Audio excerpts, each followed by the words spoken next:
was that he always has speeches that are eye-opening and positive as well. And the title speaks volumes. Be a lover, not a fighter. Be a lover, not a fighter. Jamak. The most efficient strategy of resolving a conflict is its elimination by education. I want you to think about the last couple of times, maybe 3 times, that you got into an argument, specifically with a loved one. Can you all remember? If you can't, I envy you, because it must have been a very long time ago. I had one this morning with my child, by the way, so you don't feel like you're alone. But if you look at some of them, if you look at the very last one and then compare it to the one before that, you probably chose a different methodology to deal with it, because we're all human beings and we have our own ways of dealing with things.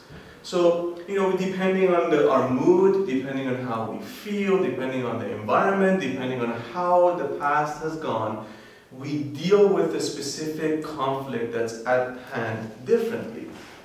Well, one way of dealing with it is, this is a katana, it's a samurai sword.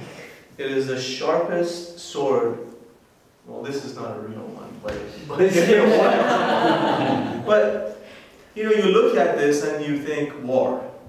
It's a sword. But the samurai they were very careful with this, because they knew if the sword came out, somebody would die. And that's a reality. It's war, right? And sometimes multiple people died. One on this side, one on that side, if they had to deal with it.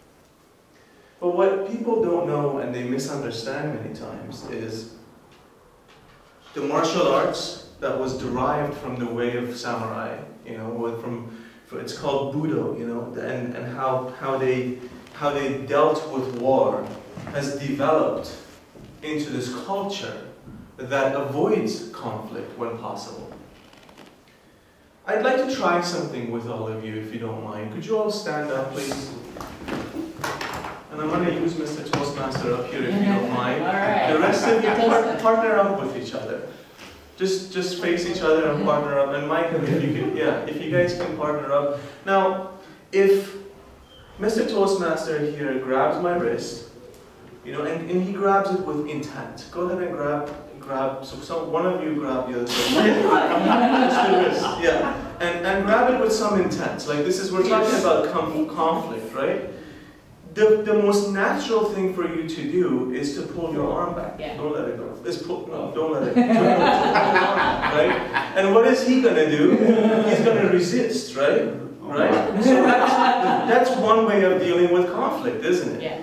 Now go ahead and grab my wrist as hard as you can, right? So do you feel the difference in my arm here and versus that, right? As he grabs my arm, what I can do is I can just gently do that.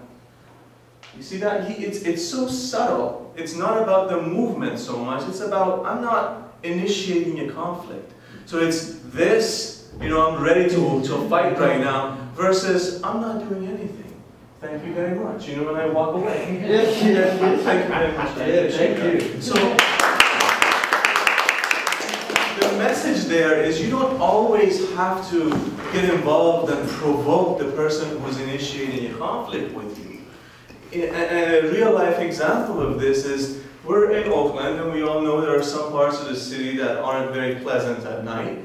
And if I'm walking down the street on one of these evenings and I'm at a part of town that's not necessarily that very friendly to me, and I see 2 individuals who don't look very friendly. I mean, I've had martial arts training since I was 7 years old. But what I would do is I would probably cross the street and look invisible as I walk and go about my life. Why? Because I can't beat them. That's not necessarily it. The point is why get involved. You can avoid it, right? And what I said at the beginning of this speech was, the most efficient strategy of conflict resolution is its elimination through education. Now, education is that personal development that I always talk to you guys about. I learned very early in life as I was studying Sufism that you need to feel in charge and empowered, and you need to know that you can impact every environment that you walk into. That's very powerful. It's a very powerful statement, and you have to know and believe in your heart that you have the ability to change the situation.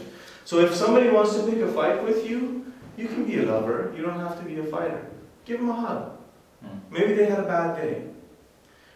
Is anybody in this room familiar with the book, The Art of War? You are. This is a great quote from The Art of War. The supreme art of war is to subdue the enemy without fighting. There's so much knowledge in that one sentence, and it's not just about war, it's about real life. So, if you're going along your day, and all of a sudden you feel indomitable, and you feel that, you know, I am who I am, and I've been through this, and this person isn't going to tell me what to do and how to do that. Just remember that all you're doing is boosting your ego, and that's not necessarily going to be beneficial. Mr. Toastmaster.